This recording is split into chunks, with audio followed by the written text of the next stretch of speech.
السلام عليكم ورحمة الله وبركاته. أيوة كوني ندو خانتان دي كاتا تن كانتا نانجو دماغا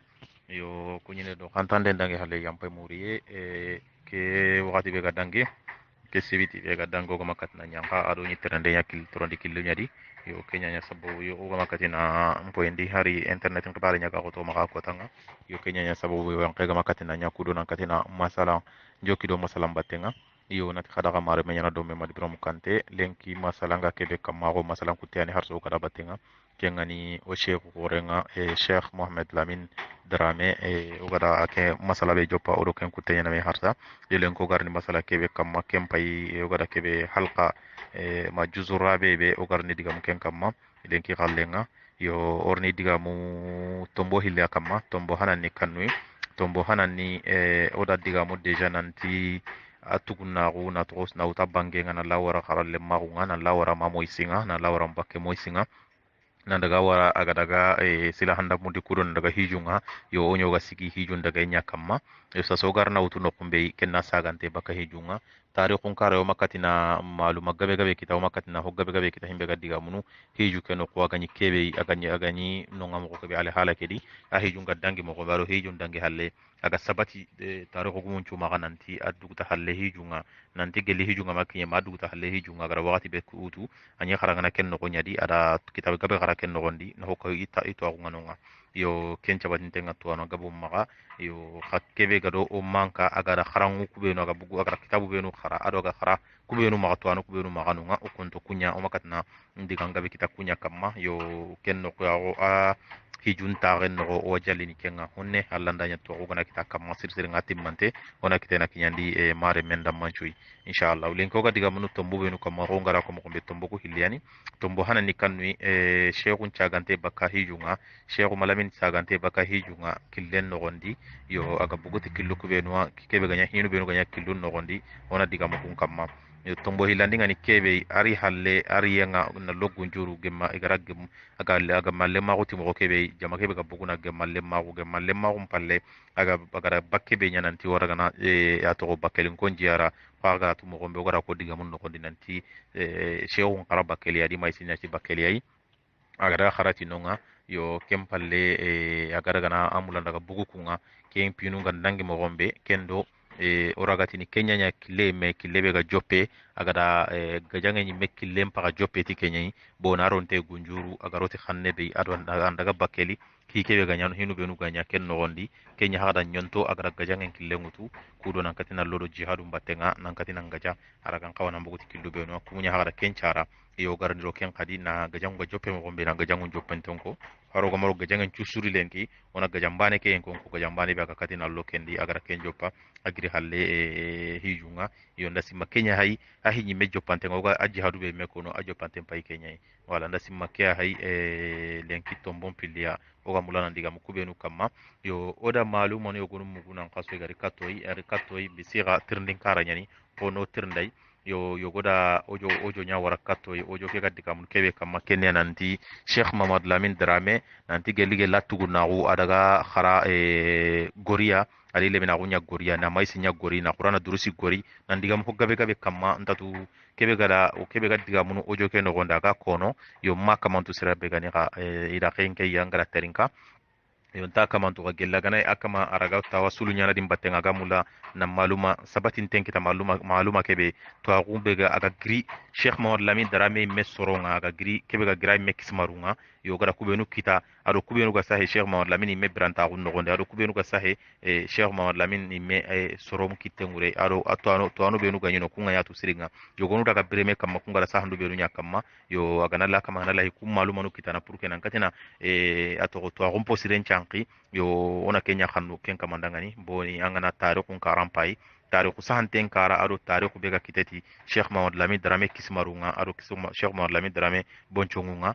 tarikhu bega kite kunga tarikhu suntano nga himbe ga sabatini nanti Sheikh Mawad Lamid Drame adaga kharalle mago nya bakeli adaga kharalle mago nya gori na qur'ana durusi gori na moysi nya gori nan duguta magorin ko ngara sunci kenta o makenga o kuma wara ken kamma bada o taro kun no gondi anya keba anya tirndundun karanga Sheikh Muhammad Lamin Darame kismarum bangenga manya kubenu sahantenga ni geli geli Sheikh Muhammad Lamin Medrame branta on Allah wara masasai isabatin tontano yon tawa kita akamanga di maluma no tuno gombe yo mko to agunga wakati nangara maluma kita sere mkisoronga mo gombe anne kono kundunyai nanga makota na kitangara kebe kitana kenya kinni yonda simma warawa nda kon kori kata kenga kudo inatu nanti hoye to gabe gabe o maga maluma gabe o maga kibar gabe o maga iga sankini kibaru ku gabe gabe wano nga atto gono no to nguntari boni kibaru ngano nga anga ogari muku ogi muku ho kasetu nga ogi muku jarunga yonda sima kun kibaru meno maga kungutu nan to kun chankini ona kunyanya to sabatin tenga parce que hino gono nga kubenu garti jakkindenga kullawa kullantanya na to sabatinte parce que jakkinde nga nyana wakati no yogonu na ko inanti ko serebe gana ilenki angana gori jakkini angana hari mawla mi drame kharaire hari kati kharaire har kari kharaire kellanta na sababu ina kendi game sabatindi na nyi agama giri lasuli gama kitai yo boni kulli niti janki jakkinde killunya wala nda simma lenki khalle o garni masala kebe kama tombo hilibe kama ngiri ikono sasa kundu yo kenni lenki masala nga urnu kebe kama yo hogara ko mogombe sado o bicaro tombo kuno gondi ona tunanti ona koriye nyakata hiyogoi sado bicaro tombo kuno gondi kenni koriye ona nyana katta kanni o ha nyana katta hoyo go ay hokebe ado Sheikh Mawad Lamin Drame hike hinun jongintenga me ado gajango ku jongintonga me da simma gella gana sage honne katta halle oga digamu guerre mondiale nun kamma wakati bey oga digamu guerre mondiale nanti guerre mondiale nin kane kamma wakati bey europe ga nyagati ime durunga konto me hamun manqa ngari ime durundo menaga oga digamu kun kamma wakati bey nanti afrique boguti étape no sikay étape hana ngani kebe kenyi gara kebe jate nanti découverte nya nanti tiri afrique wari afrique kamma yo ida kenya ho hana ngakembe garo iganya hainde nya na yo kumpayini bakko afrique no gondi ndagi sankiro duna kutenga ndagi gagaro duna kutenga maga bakkenga bakkano nga hilla etapu hillandi ngarni gatin kebe traite négrière kempa impagara sin kamon nagati sine me mana hungai ada kenya utu yo ken etapu yani etapu mpo burbure nga parce que kenya na harmare me nyimme birantel laga nandaga utu nandaga gaga nano kontana nga harmare me be gakka idagante serebe gakka lakilende khempentai ko tari ko gum ngara sabati ndi mogombe nanti iti tannagate milio harmare me kenya mbuga afrique ngenya ko tenka magara gage europe no gondi do amerique do caraibe no nga kunga hinna no gati kubiro nga afro americain ado caraibe mchoro yo ya hayno nga hinna har sasa kundu kunde ganto ke tariku gumu da sabatindi na kube no gani har agolle nyi me gara sabatindi nanti gana soro karagi suutu soro ku karagi no gonde sere banan kinyana soro nagati kalla bo kun soro nagati ka kalla tan nagati mi do gano ngate ngureni angana tan na jate afrique nyan ko ten kam sere baga bugu afrique nyan ko ten kam oxymanudi ana kata kamo hilli milio hadamare me kamo hilli milio hadamare me kenya ga bugu afrique nyan ko ten kam nan daga sellanga yo kenga etapu hillandi nga etapu sikandi europe mega konto me hamunu boyna yanya ho nari hanke afrique nyan ko ten kam nyana keno kutu nyana kewtu na nyana kewtu yo kempalle sasa kenga nya brabe anya sababu i mega konto me hamunu i mega ja ngaro be di brabe i warni hukurumba yogo tagu ndoga digam ken kam manan qaso kengani ogatin kebe dangani conférence de berlin mo tamaru berlin mo nati berlin me nyebe ganya almani no nga awati ngana to koronda tagu koron digamu onangemu hikamma hibe gani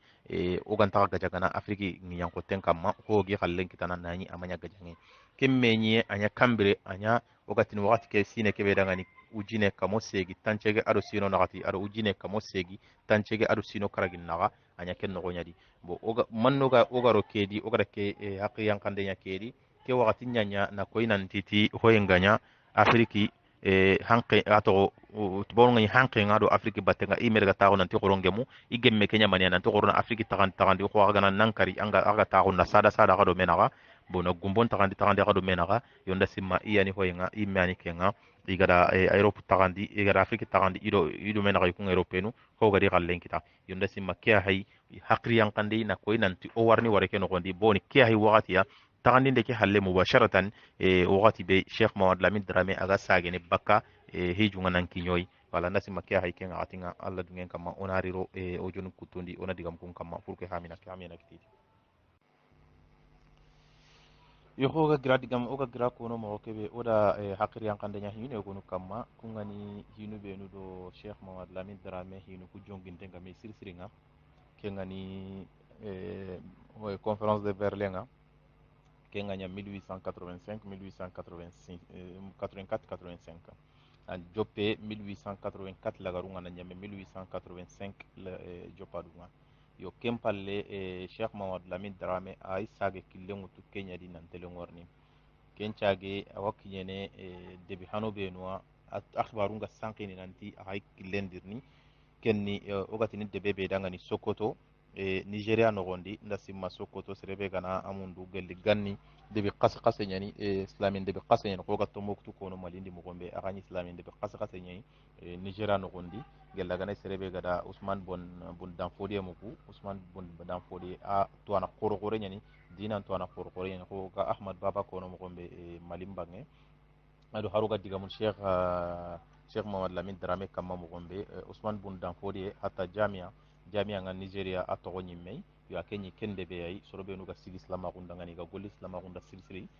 Usman Bundan Fode kapaku nyai akem pay kende be Sokoto ay o Cheikh Mamad Lamine Dramé ganni serebe gane gilli hijunga igan qawa ga bakat killu be no pour que in katina hokka hitwa in katina hokka hu itwalle magunga yo kunni na de boronya hayni iga dangi dangi ni de boronga bane kudo nan katina atogo tuwalle magun kitado soro koron battenga parce que ken gatin dani ngogatini kebe da khalifa yogo taguntenyi Sokoto Nigeria no kunga Cheikh Mamad Lamine Dramé a dangitunonga ambogutinonga ada uchenya kumaga yo oraga dati be mega konnu kunga kempayi igatini kebe sine kebe gani 1878 ko ngagatun kwani aga bogutinonga presque agara ara kuncu sura sina bane ke no gonyadi maga kinyene atogo segui bo sasa Cheikh Mamad Lamine Dramé agari Sokoto agri Sokoto nali Tombouctou agari Tombouctou geligela ga kinye Tombouctou a gemalle maru na jamanya na gemundini agana kinye no kusui boni na tunanti dinan tuana khore gori kahiya ganne qima be gani dinan tuana nga yolla watini ame mani tuana sui odanke tare no gondi soni kan tare ma hatta nati islama nga sanki afrique no kunu benu dinan tuana nga na yedni no nga gemenya ni na gemundi na koinanti qima nyana ke kamanga korna ke kamange mundi mo siri ke nyaagara to Cheikh Mamad Lamine Dramé agarni Tombouctou awagatinga oraga dati be me kinni kenga kengani 1880 1878 ya sine ujine kamo segi tanyere adu sine segi akinye kenye Tombouctou akinya halle Tombouctou na gemalle magu ana uchenya no ngakempale na ngiri Tombouctou na ndangi kata hamdallah ya ku debu siki benga di ko kundu na likata debu hilli benga di ko likata hamdallah ya ku wakati ndani kususuni debu khoronya islamin debu khoronya ni kuy kengani Sokoto kenga Nigeria Tombouctou kenga malindi sasa oragati kenga malinga aganya iklimu ni mai a debe Tombouctou me debe ke ganonga yo kenga ko ni nanti debe ani debe khoronya ni kembere nga islamin debe khoronya ni aga bogu no ko kebe Tombouctou na li hamdallah kebe ga no gondi ken hamdallah ga adani debe khoronya ni ke hamdallah kebe ga ni khirsa ko nganonga kenni al Sheikh Alhaji Umar Tal ane galle menya nyinunga igani ni kebe dangani tijani ni nonni manka ko wakati nga tijani da gemmalle magu ada gemmalle magu ada nya hoy gore ay na nyandi dui nanti sake am bismillah magada yagare mekinai Cheikh Mamad Lamine Dramé nonga wala kempayi hamdallahi riyanga manne hamdallahi ganya de gore nga aga ogana sage honne kata Alhaji Umar Tal fisanga onani Alhaji Umar Tal akhara hamdallahi ya ke hamdallahi angana tanna sigiran mutu sasa a sigiran pai ana tomo mobti maranyadi ana mobti maranyadi mali naganendi angana giri Tombouctou angana rew amparno kata mobti ay kenga mali naganendi yo mobti hamdallahi nanu nyai hamdallahi Alhaji Umar Tal a garano nyai a gara mogo nyino nyai aga diga jangon jo pabira be gara mogo be gata dangani nanti angana ko dagara nga jangen nga kebe ko nan dangani anga jangen da maka kinye hamdallahi ya ko tabi aga jangen da kinye hamdallahi ya ako Cheikh Alhaji Umar Tal aga jangen kempe kinye parce que hamdallahi ga jangen nya sababu aga to ga jangen keno gondi aga kara ga jangen ni igati no kube dangani sasa falaise kati no kube dangani falaise de Banyangara yo atto ken ga jangen di parce que hamdallahi ako ga jangen ki haru ga mara kisan chudi seriyan muru ado soro nya nyime ado soro ku benu ga nyime iga wuruna lo hamdallah iga daga haren de genan titi iga soro ku benu karo ni saga dikati ya hamdallah khirsen ga ta daga ni atoko serenta kali ha saga ndini aga titi me ganda saga ndi hamdallah ga jangen pay kenye na ni hamdallah ga jangen kona kenda ngan nan tamma hamdallah ga janda hamdallah ga jasu au au au henchu au toko kendi kharam gonda ken kada ngani amadu nge alhamdulillah gaja Sheikh Alhaji Mortal hay to ko ken gajange yadi alhamdulillah dan ken gajange yadi wala nda simma alhamdulillah an jatene debe qoronga debe be aga tuinanti alhamdulillah ayanda Alhaji Mortal gajama dal Alhaji Mortal aga to ko ken gajange no gondi ke hay sababu debe ke ganya debe qore tuanan debe gani parce que Alhaji Mortal ga gara debe be ken nyanga debe qore nyai bo kebe gani no ngake nyimene galle me nyi non kirsa ko ngako tanga iganti ken dangani tijani kenda Sheikh Mawad Lamine Dramé gemundi sirsiringa a ñagali tariyenga yo Cheikh Mawad Lamine Dramé a bugunonga ana daga banjangara yo nda simma alhamdulillah banjangara isusu intalatu yo Allah da fursan kinin ke inga katina daga kusudi daga suyala bo hatta iga kebe kono iga ato Cheikh Amadou be kono iga Cheikh Amadou be kono bo ke Cheikh Tidiane gabe ga konni yo Allah di nyimmelli ngo kan daga mi kanu ngana daga i kanu jiyara banjangara no gondi alhamdulillah no gondi wala bu ku hay debu be no ganni to ana khoro ngano nga yo nda simma gelle har serebe gana honne kharakadi ke kamma Amadou Ampati ba be ga malindi serebe ga gana honne khara kamma yo anga nyini Amadou Cheikh Amadou Ampati ba ka akada i kharangundi i hon khara i dinan kharangen cusunyati banjangarai ake nyimme ga khara aga ni kharna birebe mewre yo ndaga sigima ken khabire wure banjangara no gondi banjangara ko kada Cheikh Mawad Lamine Dramé gemundi ina nyagali tariyenga nanti tuana gore nyani agari yo nda simma kuwa hay killunga aga buguti killu benwa aga gilli banjangara a telengo minnay awa telengo no segu debe gorenga kendani segu debe gore serebe gani kenyi manka nganunga yo sari mbica dangi ke banjangara do hamdallah ya ona tu nanti banjangara do hamdallah tagin nagane kenyani in kenya jatene masina awati nga gelak gana mugu nanti urayom de masina ani ken tagin no konyadi wala ken palle adani ago Alhaji Martal me ane galle me kenya hay urayom de masina in kollanga hamdallah do kebe gani segu ga maranga urayom de segu kebe gani no nga parce que adani urayom de segu Alhaji Martal akada ku gaja amakati dangani we nate gaja ngulla gar siki ka kebe ga sagi gaja ngana magano lagana ni fankanta hundi kenni Cheikh Amadou ay Alhaji Martal remme Amadou Cheikhou Amadou si Rwanda non gaja na non laga bo Cheikh Mawad Lamine Dramé aga gilli banjangara brabe nan telengo segu adani kebe ga segu tunka nyimman ka nganunga kenya hay Amadou Sirwa Amadou Sirwa nyinonga ka Amadou Sirou akemma nyagaliti Cheikh Mawad Lamine Dramé riyenga mannaga manyagaliti Cheikh Mawad Lamine Dramé riyenga akenda tuana khorenya hayke ke tuana deja sada bicha daga ara gajangunya sada bicha daga anyike habatu sada bicha daga gabe wono awa kuntu berandi bo hara habai mega buguti killu beno awa kuntu tu bo kengana sage na lisasa ara wonyana sababu aga fankan kitani kay yo aga fankan laga ni kay afankanga ko ni fankanga kenya sababu Cheikh Amadou Serou akenga madunge ang maggemuti anyakaliyenga amage mutariyenga an yare yemma yakin da tinyagale aken jabin nyana maniya aken jabin nyana nanti Cheikh Mawad Lamine Dramé yo inta bismillah na ko suron kutungara bismillah mo gombe kenni bane illandi masina khitsengada ya garebe kinai har ya garebe kinai ada ya gareke araragai nanta tatto kamaga aragenaya ama kempe kembane an la ille kiten kutugadi nanti sasa hinga yana mo gombe aw arono kasonyai ago aga kinye 1878 ay segu nogondi Amadou dara kana ro kasonga Amadou gara ro kasonga wakati be ara ucenya kasonga uken palle Amadou da bagani nanti wakarni agada kati wakarni kubenu gani atun kanyugundo ak sorra so gorondo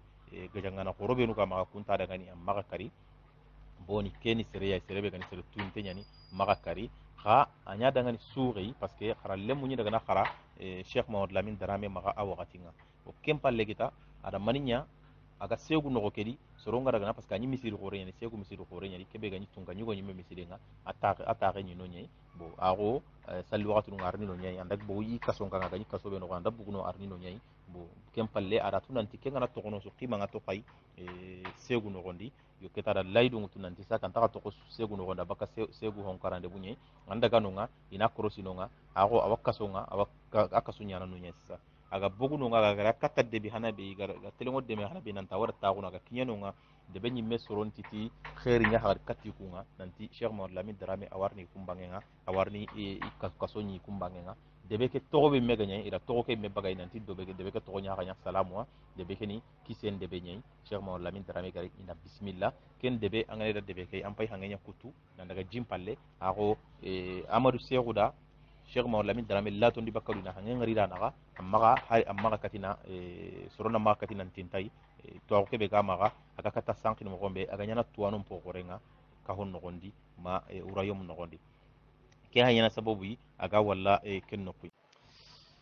aywa agana yampo maga lele nya ojono pidu do menaga li renya lo kam makenya lo gada lela ke gari yo kempalle o gada ko mo gombe nanti Cheikh Mohammed Lamine Dramé Amadou Sy goda awara daga na de bebe yi kunde ben soronda gemundi na nyile de ben to gonyil na nya salamu wa nasabu bunya akelli ngati de beke adaga de beke no nga cross ndano no kunga cross ni aganta bakkano nga yo ken kaddangi halle gadi ille ana lambe jinya na do sego me de bin no gonna tunga nyogo ngani no gombe awadu nga Amadou Sy ngani no gombe yo keta Cheikh Mohammed Lamine Dramé abakka sarti bane ana bakka na lijuma bana salli juma dangi halle ago anta bakka ko en kutendi ana no nyai yo ken ko en ken juma be agarni alla da nyandari juman ko tanga juman palle kita awa hoy haramun den do kharalle mo tirndu be ga kharalle mo maga awa kun jabini juma ken juman palle juman challe halle yo kencu suri digi kei amadou sirwa yo ada sorongirndi nanti daga kari bo kuncoro be nuga daga nanti daga kari ago alla da kuncoro sababu nya kuncoro ga konto kinyene na sababu nya garo jikedi ida nyego ni jikedi nyego kubenu nyego dinko kunga katsigini ikane aga nyago igi gana tariku gumu gara ko mo nanti nyego dinko sikiani iga sigi jikedi gi iga go igi gana yo nya sababu iga konto karne jike nanda katay yuku alla da kanu eli sondo munga tagi kata amadou wa nanti amadou dangani kullantar katay yo kempalle agarne juman challe nga ko tay go gadi tariku gumu ga ko mo gombe amadou da dabare lo goyenga ara dabare lo goronga na goro dabare ke kini na goro ke kini Cheikh Mawal Lamine ko kuye hadiya nyen na kinai nan to wana iga andaiga goro ke anaya sababu aga kala bo alla ga kite gadi har kumbane ato golda simma tuwanu ma tariku gumu makat nan kinye ken goro be aga kini ken goro meile sagene kata akenyi me amadou aga gara kitenda na gara tunanti jige goro be gara kini Cheikh Mawal Lamine Dramé ken goro hayke ike maga yo anyai me maga kannenga ago dabarin kille ga akanudo ken kaya antaka akitana ken killenga yo aga tenge kata himbe ken nanti imme sorongirni ni saguntenga sorobena ikurelle mundi nan daga akanne maga daga gaja akudo na kari ya imme giri kenya dadi kurelle mun nan lo nanti wada gana yo isago yiro jinno gondi garo jinno gondi yo go sonin konga akono mo gombe anga to nyeren ken na nyakin dananga yo ken payi kenyai nyere nyanya ado kurelle mu benuga yang kajindi nyere nyanya ga susu kinyi nya jike no gondi asu sage na nguruba ka jike no gondi anya sababu asuga sanki mei se suma ga tu gara gara no ba su sanki ida amadu bane to siginten to boni hilal lo jindi amadu aya guntelli kanun no gondi kendi anta tu iga kebe nyana yo kya ha anya sababu amadu mega la same akhbarundi mo gombe ko ganati wakarni ago hiyana no himbe ga bartini dana yo ata sasa ke inga nyana mo gombe antogono nga amma anta bakkano nga ina korosi ndano na korosi yo kempalle tuwano nga kono nanti ti jare go meda amadou terndi kenya nanti amadou dangani man bane ni anga mulana yugon kari manini anga yugon konno ati tina gonno do hinu sikki ay aga gonno do hinu ko sikki be ati ti himpo hana ni mania ti parce que ike fanka ke no gonde royaume kebe ga kengure ati ti sersun tano nga serbe ga tafsir nga qur'an pacarni na ko amoko gelige lalli kharalle mara facar tafsir gumuncu su kharalle mollagiya yo kenni ho hananga aga akonno do ho hanabe hillandi ati tigana juma su igana ro juma no gonde khutba ngana nya me igada khataw no be no khutba no gondi awarni katya nanti kedo ke khataw nyani angadi nya an khutba no gondi agi korije ni dangani kenni hillandi ngai ka konno do himbe sikandi ga konno do ke iga konno tikebe ati serebe anga mulana kari ata agari hina agari ho hanabe nya kenniya na li nanti li duam pawa batendia ndamu nan tam pawa bono parce que alaju martal gani bonno adani akenta ngiyeke kama na hijum banganyai ko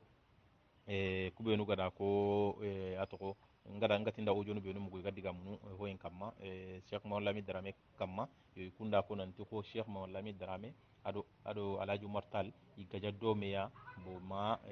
alaju ma ke Cheikh alaju martal ga fatini na Cheikh Mawal Lamine Dramé togono ken jokiro ga jangen kutenga yo ken digame sahaban tadinga parce que Cheikh Mawal Lamine Dramé gani kurengutu ni me kurengutu wakati be ken dani Cheikh alaju martal kembere alaju mortal ntabrene kenda nya alaju mortal remme arare ex maru kunyambrene awati nga wala ti kusiki anda to igara khoni iganta mulla yo nda simma ana hayni kata Sheikh Mamadou Lamine Darame hoynunga yo wakati nusuronga tininga jakkini ga jakkinde he jikunu be nu gayi angana hara hayni kata jikununga yani anga tunanti jikusuru yana ayi jikusuru be nu gayi ana mullana kahonya kawmame yana mullana soronya kawmame a hankene o hora gunya dangani a hankene islama gunya gara kane mo gombe yo kusu hay jikuno gonai serebe ga gam allono kaso ngan ken ga girna na li duwa ken dangan nanta haba bononga haba bonan ken palle an duwa dangani an kawt nanti an gana kattayi serebe gani awan konno an tamulla anya sababu yimme kenya garnan ken lokaso ken palle yo amadou do cheikh mawad lamin darame itogo kundua yogonu tarikh gumo yogonu daga nanti masino karagi yogonu daga tampun kenga masino nyeri yani parce na utu ujine kamo segi tanyera aro segu nandaga wara ujine kamo segi tancege aro karago nandaga wara makenga yo harna wara harni wara kenga kati ha kona walla amadou sigun ta walla amadou sigure menya nanonga amadou sigure mebe ganu kenya harni cheikh mawad lamin darame wara Sheikh Mawad Lamin Darame atgo kembere Amadou Khogone ken kagani Alhaji Umar Tal remme goy kembere Alhaji Umar Tal ndasima ngada khisan ko wakati de akenya nyido sonin kan dapuku sui aga dangi no ko sara gajano nga aga gajano kunu benu ana i mesere lunonga ka ware muku tagandin to nyani dapundo mena ga khirsa ko nganonga Alhaji Umar Tal remme to be to ngani muntaga Tal Sheikh Muntaga Tal akenya ni ke atgo wakati no kubera karta so nin kan dappe nyani ay ni noni mankaunga kinya mankange nyalli ken no kunga mankange be gar ken no kunga la same la maga ada hare ngara amadou sego nanti sego amadou sego li amadou sego hay gilli kenya di amadou hay gilli kenya di nanti wara gana sagatandi agat ni wara sagatandi birabe ken cagata nanda ken pitu finu ngam gombe agara serebe tori halle ken ni ay mere menyi ken ngani igati ken ngadi madi hani ida ada madi hani atori halle madi hani ga towa ken palle akendi halle ko itani madi hani ga wakka pasoro soro be nu gama dunge habe na cheikh mawad lamin darame kari aka pakunga agara ken tori halle na hankan kibaren to gamaga yo adi halle ko ino gobe yo kenke magaro digamedi ada hoyo mutu ada kure mutu nan daga cheikh mawad lamin darame sagata nanti sasa ori katta likatanga hankan kibaren ni nyama man pabantaire yo kudo nangara annan daga anga dangi nan daga no banga mulan daga no anda dangi no wala akem payr ni ware akenya harnya sabu wala cheikh mawad lamin darame wara yo cheikh mawad lamin darame a harni ware ke kundu ay ke wakati kundu ay nan daga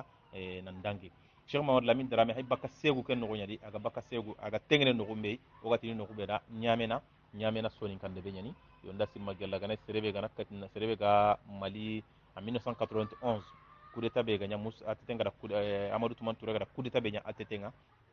kebe gagni a premier ministre ko a wakati nga igatini kebe da ngani sumana sago baka kenya mena abaka nyamena sonin kan de benyani ana debu nyeri yon taga tu kita geli debu nyeri kebe gana terinke agana tu gelle ske nyamena kapat debu nyeri aba manta kapat debu nyeri ya ha ana debu nyeri na gani kari parce que kulukoro sonin kan debu kubenu kulukoro no gondi parce que su kulukoro no gondi debu nyeri wanu nga wagadu wanu nga yon taga kapa karabane be parce que mademu kinyene no nga yo keta agirino daga nyamena nyamena kon kara gemundi parce que adanya gibarin chankinanti cheikh mawad lamin drameri karage kasonga kemaga yo gara mugunan tari i kara gemundi mo siri ti gemem po mo sirenga ari nona uchenya nandangi adangi halle agirno nga ari tubakura ari tuba ada uchenya kun kamaga kempale nandangi nangiri tuba kendi nan kita nali nan kinya bama ko imei yo kesu mpai kebe su kono kesu hay sina ho en jopadu nyen ato 1885 jopadu nyen bo kita dangi nali bama ko agri halle bama ko kita haga grib bama ko kenya sasa na kilellaga kata khaya kengani aga bakati debu be non daga khayi kengani ko kita kengani ato bafula be maga kinya khaya kempale na aga kinya khaya aga mugi brabe nan takinya khaya kenga dani serebe gani fankanga dappe ke no gondi yitni kenya dangani juga sambala jallo khasun kenya na kenga aga na sagi katano ko kasenga jopparu nga diga munu soro be nu ganyi gajangunga kube nu soro hano be nu do france nu ngada accord nu dabar na muwafaqatu nu dabar nanti koronta on makni aga tan kenya ngajanga ta gajangana yo ni ho ihan kanun kawma ni han kanun kawma me na hoynya yo awaka pakunga kunda accord signé do kunga badani gunjur na kem mare nyawre gunjur na kem mare nyawre aga garam nanti cheikh mawad lamin drame akilendi bo to ano wonuti tariko gume wonuti ay mebo tare ko gume gonuti adi ko ne nya war daga nan daga gemundi ha kebe ga sabati keni nan tay meri ma gunjuru nan di kuna ira na dimungu to geli geli gunjuru no gondi na li cheikh Mamadou Lamine Dramé gemundi khaydo gunjuru naga na anya nyaganga nan titi tuana koreri tuana kebe da to chankinten gado dapenchu asuga khibaren kono akebe aga baka gunjuru ken gunjuru ge ike mare ngure lenki kota kei na lage mundi na nya nyaga korenga gunjuru no gonga ken palle ado tun kan yugo nyi menan caage daga na gunjur no gondi ke ngani juga sambala jalloy yo ka sunke nyani ke ngaso yinke he joka sunke nyani ken palle kita iro halle iri halle gunjuru yo uce joppe uce ga dangi sina bane ke no nyani harsa uce ga dangi at sasa ke hinga mo gombe wora na bugu ato bakeli yo hasadim bi caro abakeli mbakendi gari bamako hina ado france adani français no ngono ado français nun tagu idigamu ati a irin tenyani imar gaja ko tusere bo ini hay ini togono akinya halle gaya kembre commandant frere wano commandant frere ken daga katay na mbogoti mogo na ko wati sake iri imar gajange kanne maga imar ho kanne maga ikati ta ikati kenya gani bo sa sake kanta kinyene amma kinye sere amma ga gajange parce que da nyira to mo deja sara abi che kinyeno nga bo ado commandant du four yukum pay i hoynun da barni kundunyai bo har kenchudi tibawnu ci kante ngadi iwatu nan titi serebe gani agana ti wasoron kapame lenki aswa terin kana agana ho ko soro aswa terin kana kenni tibawnu karan kangana ha indi kata sonin kon karan ado qillu tanadu benu gani nonga asunyi lawati na sun taaguna duwa parce que iga kono mo gombe ti sersu igana daga kata yake mbere ngai tinimani asutini a oni taaguna nanya dugu parce que soro benu gani sikko da ngani iga fa tibawnu ga jangana kun taagano tibawnu ngi sago nyanoi kenni bane hillandi maintenant mparni kenya ko ngara ko diga mun jopadu ngati kenga katindani cheikh atoko kendani mutamar berlin conférence de berlin dabari bo conférence berlin gollu benu ganya no gondi iwa mulana likun ngollu appliquer ngnya koten kamassa gollu benu ganya conférence de berlin iwa mulana likun appliquer o soro mbange pour que tagandin de ngaya mo gombe ina kun ina tagandin ko bagandi ti yarenga tagandin ko ana bugo ti yarenga kenga ko ni nanti sake faranci khalle ngani kebe kana ke mutu angleterre khalle ngani kebe ana ke mutu bo do kum préparation ngame gollu nga appliquer ngnya kam mo gombe parce que adani o hay mpay diga mun ku wakati nu benu kamma ku wakati nu hay kata atoro 1885 la nakane nyai kata la garunga hay o hay ken nakane kata septembre mois de août septembre nu o hay keta ken gati nyai kembre kita délégation nga gilli wada do no kununga commandant du four gani gilli khay kembre ani medine i base ngani no français no base ngani no be khay karanga ani no nyai aga gilli no nga brabe agara kembre situation no gununya ti niger bangenga i wada gana no nga parce que pour que nan daga conférence de berlin ke khibarunga ikan kawana pratique mo gombe agada no ada cheikh Mamadou Lamine Dramé ada haren kay may gunjur nan tali medine cheikh Mamadou Lamine Dramé giri gunjur kendi nan li asagata medine nan tagu nan digamu na tirndi ko gabe adi ko nun ko nan tiri ima gajange kutu sere imar gajange kanne maka bo ikeria pacifiquement ya birene ini dinan pratique ina soron karangundi soron laga dinan tunu mo gombe iri ike isage même paydo kenya voilà commandant di furu meda a proposer kenga gatinga nanti ko amadou dallo kasonga allinti amadou dan angaja bo ko amadou he gajange nga pour que na nyoki ma cheikh Mamadou Lamine Dramé nati yobondu nga daga na amadou gaja parce que amadou sirou kebe garraga segu nanti warana ken gaja adani kendo tubawnu ngambe parce adani har ken ngati ken muntaga be do tubawnu nyime karta bo agrina daga kenya dema gaja nga dore ha igara kada ngani ati yobo adi lokasonga ha illing alla fankandi lokasonga illing alla bon keri mempe nanti nanda aken gaja amadunge hoy lekinia ken gaja nge karanga bo commandant di furu ake ago rawatini asago cheikh Mamadou Lamine Dramé digamu 100% nanti serebe gani gajanga na he kenganya commandant di furu maga digame ngabondi bo commandant di furu da message en kay no kutunga kengani France base nu ngani no kubenu bo base khore tanani no kebe gani bakel kebe gani kenyun kolanga kenni commandant frère ay kenyun kolanga na haren kay commandant frère nanti commandant frère da cheikh Mamadou Lamine Dramé ri kha aria pacifiquement amardo gajanga yan taga jangana ada ko nanti intaga jangana voilà bago kenya sababu yi atoko commandant de frega saray nanti sake antaka gajangana bon alla danya ken wuce ga dangi cheikh Mamadou Lamine Dramé ada isay nanti wadagana bugu bakel bon amatu ke hay bakel ya bakel ken qaranunga amulan daga bugu nunga france ga bazi nganunga bon agri jopadunga harun daga nanti ti amma ina kaba magari bo ha finge mendani nanti ina waralli bone ama antar ga jange arni bogu soronya wala kenda nya sababu agirina daga bogu bakel akin kinya halle bakel abba kenga non bakel ado atoko commandant du fort ado commandant du fort wataxunu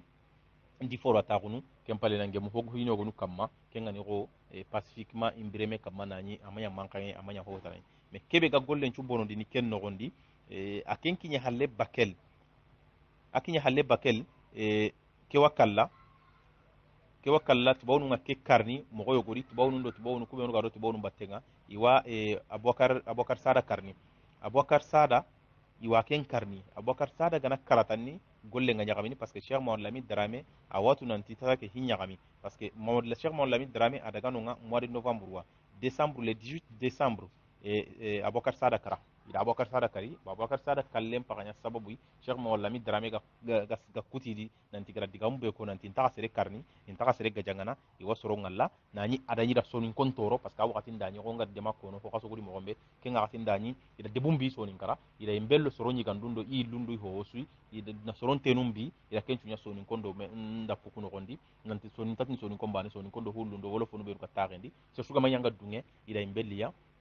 ino kununga deja ken problème nga tadi har sonin ko ga kono mo ba wakati nga sonin ko ngana harti baw ngari iyo gonu ina hokko na daga ne tawalla duro nga dangini ina hokko na nanti ku toronda no ku toroni mo gar na ko torno kenya ñu ko nit baw nu daga ni a wakati nga bo sonin ko nga alla nyaga ni na sere kita wakati nga serebe araga sikki kane igati baw nu nga jangana bo ake cheikh mo lami drame gari yeri ga digal limu ben ko cheikh mo lami drame dan nanti sake ido fanka gume suga no ida suge mukita inta ga jangana bo kempalle janka ago iku soroku benu gano agani wordurunya executene igana kebe ko agana kenya da barni aga ma kenda bartay nan karniya ago ido abokar sada me da me sori hoyo goy abokar sada ke bundwani bo abokar sada ido kenga da me sori tani ale ida abokar sada ida kari ida abokar sada kari tani cheikh mawar lamin darame da tunanti tibawnu ngada kebe ko gare nyani jambanto nyani aniya tani igana kebe ko annanya anga manya tani ina gran kanne maka kenganya cheikh mawar lamin darame ko anyille katta gunjuru wa kadi bakem palle amaka kenya directement ara kilenyila ara kilenyiga nyilla adaga tiabu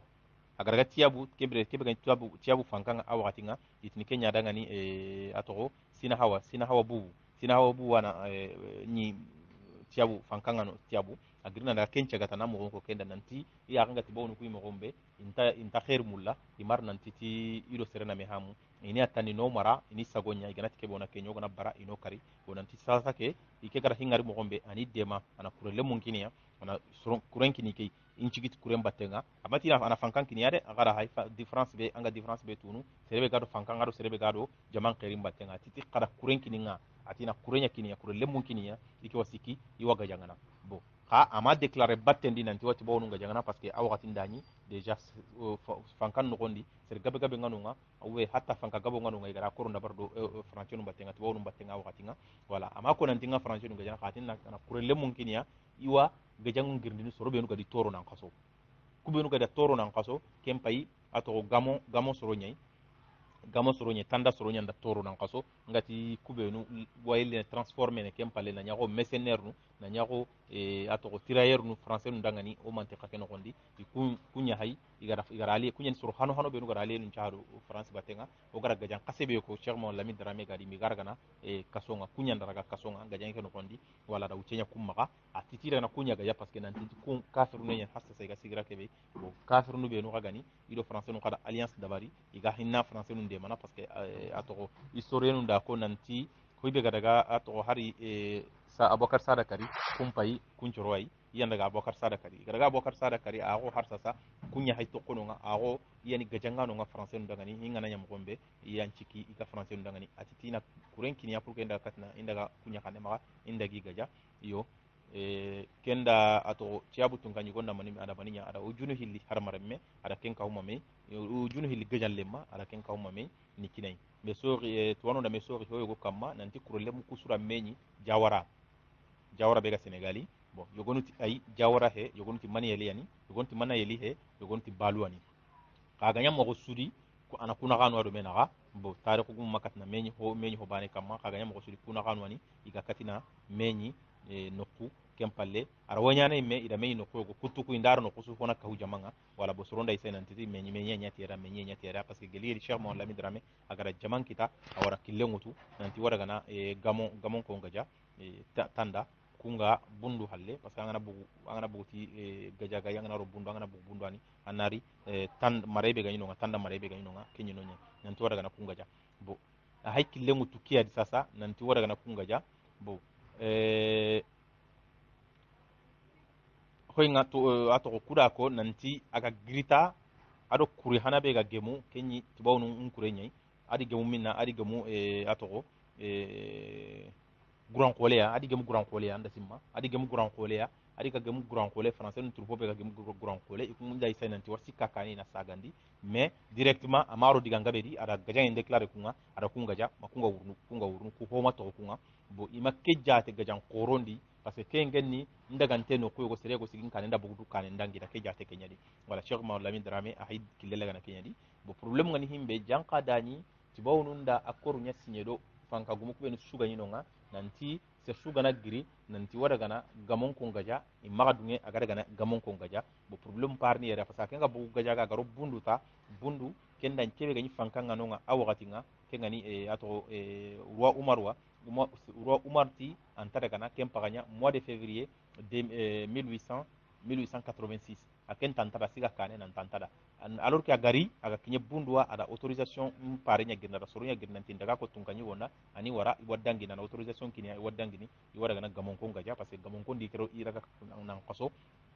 tibawni iga ko tibawnu nga image mpekenga har sa yetora na soni kon kamma bo image mpekenga ke kalle be ha girnyana ittaqinga ken qadi nanti ani wara indangi daga kenga jaginga bo kunci ga kane umaruti anta dangini parce que umaruti ikeda tibawnu nda akoro nya sinya nanti sur suga nati wadangini maga dunge aga dangini bo kenga nya cheikh mo lami drame da maninya aga da isay nanti wo muguntan dangini parce que ga kono mo gombe tariku gum ga kono mo gombe nan chawro lambe la kenga pour que nan dangi nani imingari janka ga dani ke ato wa umaru ka akenda fulle nyani ada ayani bundu manka ko kenga tinga ada sorongirndi nanti soronan daga i mundu di battenga ni korosi ganati wada gana i mari togono ini gaja wala kuncuro be nu gari gaja i gada maninya kenna cheikh mo lamin drame fankanga di kenda ni kubano faranchen da kulampundi senta gidangani cheikh mo lamin drame giri ganne maga directement kubenu gari na kungaja sinu be nu ko kumaga ni ragiya bon allez directement sagi kata bundu tunganjugo na gaja ngeen déclarer bundu tunganjugo nanti ntaka walla ina gaja ngana parce que kendani kebe gani cheikh mo lamin drame kurenyi mankaunga tariku gum po gabe titi ara ho nyen sura kenyani murtani sura ko ko noni nanti kenya ni tun kanyugo ya to fankanyi man kurenyi man ka nga ida ken kari deja geli geli batte parce que jope kenya karni bo kem pala sage nanti dige kuranyi kure ni man ken kari intari walla daga jangen déclarer umar wa bundu tun kanyugo nga maga bundu tun kanyugo nga jangana ken nguru na bundu wara ken ga wuru na bundu wara birabe nan daga futa daga khaliye futa no nga ya ko gajam panabe aga danya asage halay megara jate nanti gajangen ni kem pay bundu gajangen nyai keni sada bicca dangi nan daga ato gamon ko ngaja bo yelli franci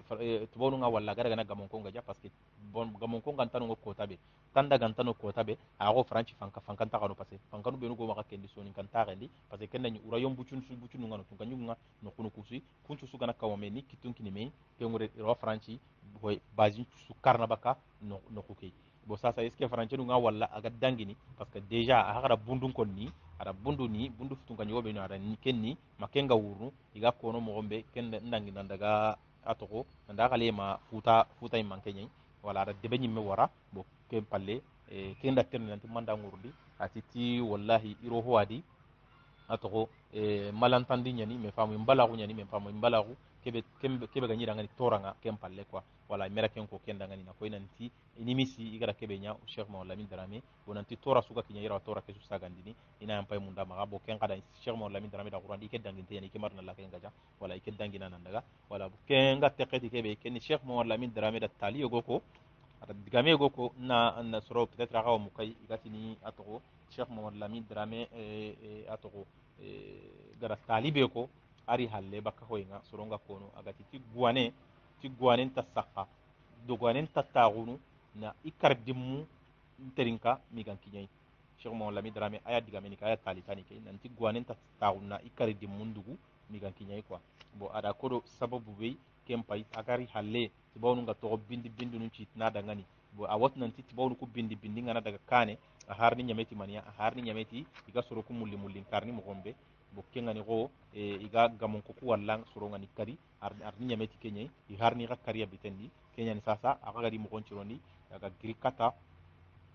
gamon konga nanti inti walla i wada gani i gacha wala bo atalike ada ko do kiya gili sere bangna talike mu no ko be gana tandangani Sheikh Muhammad Lamid Drame agara talibe ko ada talike ko do kiya ada talike ko sada bi chagirna da gaja wala anda simma wona lenki galen cigindi yere onati agada ngani assalamu alaikum wa rahmatullahi Allah nda dunge tariye ona dangi katta Sheikh Muhammad Lamid Drame abagara bundu gaja brabe bundu gaja ngenya me halle aga gilli bundu nan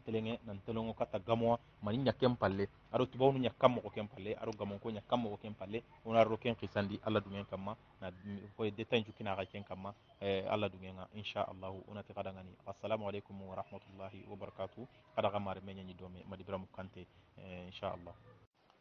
assalamu alaikum wa rahmatullahi wa barakatuh